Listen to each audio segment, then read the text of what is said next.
The human body operates on a strict biological imperative. Without a steady intake of nutrients, cellular energy depletes, muscles atrophy, and the system begins an unavoidable process of physical decay.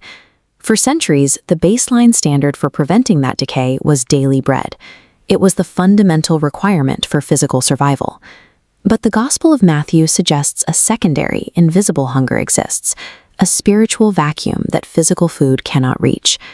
We see the symptoms of this emptiness in the constant attempt to find lasting satisfaction in temporary things. Whether through status or wealth, the human tendency is to try and fill a permanent void with fleeting resources. The prophet Isaiah addressed this directly, questioning why humanity spends its labor on things that fail to satisfy the soul. Jesus answers that specific problem in the Gospel of John with a singular claim: "I am the bread of life. Whoever comes to me shall not hunger."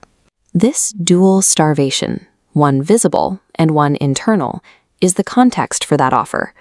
Jesus positions his own presence as the specific substance required to end that spiritual decay. By calling himself bread, Jesus provides a blueprint for how the human soul survives. On the biological side, physical bread serves as the input. The resulting outputs are bodily strength and survival. In the spiritual parallel, Christ is the input. The provisions he maps to the soul are peace, joy, forgiveness, and salvation. When the body is deprived of food, the system weakens and eventually fails.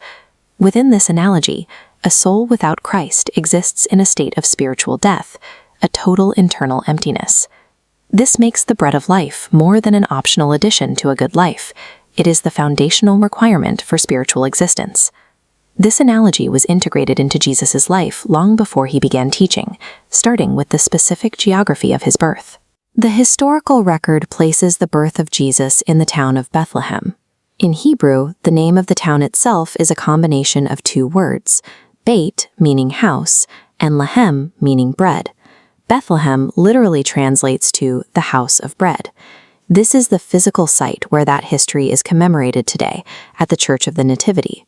Jesus' identity as spiritual nourishment was foreshadowed by the very name of the town where he arrived.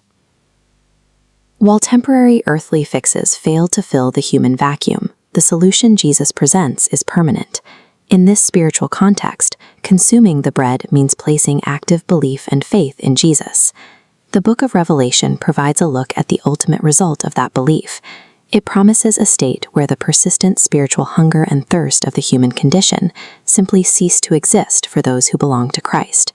The deepest cravings of the human soul find their resolution here.